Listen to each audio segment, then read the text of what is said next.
अगर आप भी इस साल अपनी रेजिडेंशियल प्रॉपर्टी को बेचने का सोच रहे हैं तो इनकम टैक्स डिपार्टमेंट आपसे लायबल है 20% तक का टैक्स लेने के लिए। जी हाँ, मैं हूँ सीए निशा शर्मा और आपको टैक्स से बचाने की टिप्स देने के लिए आ गई हूँ मैं ये नई वीडियो लेकर।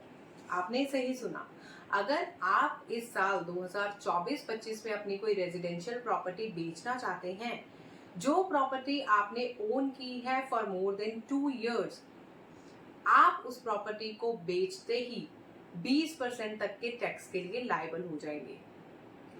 अब इसको एग्जाम्पल के साथ देख लेते हैं। अगर आपके पास प्रॉपर्टी है 2019 में आपने खरीदी थी और ये चल रहा है 2024, आपको उस प्रॉपर्टी को रखे हो गए हैं for more than 2 years, residential house property.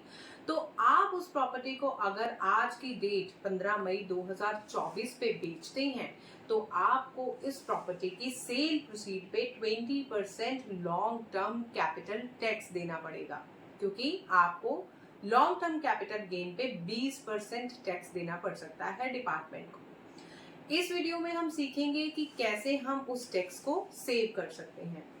सबसे पहली चीज, पहला ऑल्टरनेटिव, आप इन्वेस्ट कर सकते हैं किसी दूसरी प्रॉपर्टी में, किसी दूसरी रेजिडेंशियल प्रॉपर्टी में। प्रॉपर्टी सेल करने के 1 साल पहले और प्रॉपर्टी सेल करने के 2 साल बाद तक आप नया रेजिडेंशियल हाउस खरीदकर अपनी सेल के टाइम पे हुए long term capital gain tax से बच सकते हैं। रेजिडेंशियल प्रॉपर्टी खरीदेंगे उसी पैसे से जो अमाउंट आपको मिला है at the time of sale of previous house property.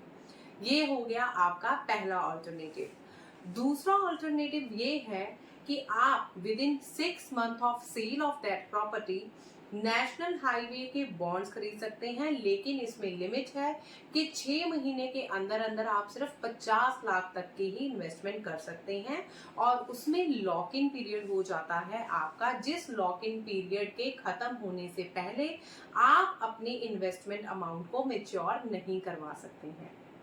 ये 2 ऑल्टरनेटिव्स हैं जो बहुत ही ज्यादा प्रचलित हैं, जिसके फॉलो करके, जिसमें इन्वेस्ट करके आप अपना टैक्स बचा सकते हैं। ये तो थी बहुत ही ब्रीफ वीडियो। अगर आप चाहते हैं कि मैं और डिफरेंट ऑल्टरनेटिव्स आपको बताऊं जिसके जरिए आप अपना टैक्स बचा सकते हैं, तो मुझे कमेंट ड्रॉप करना मत भूलिएगा।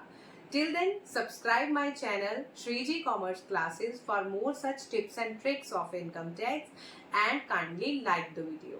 Thank you so much for watching my video.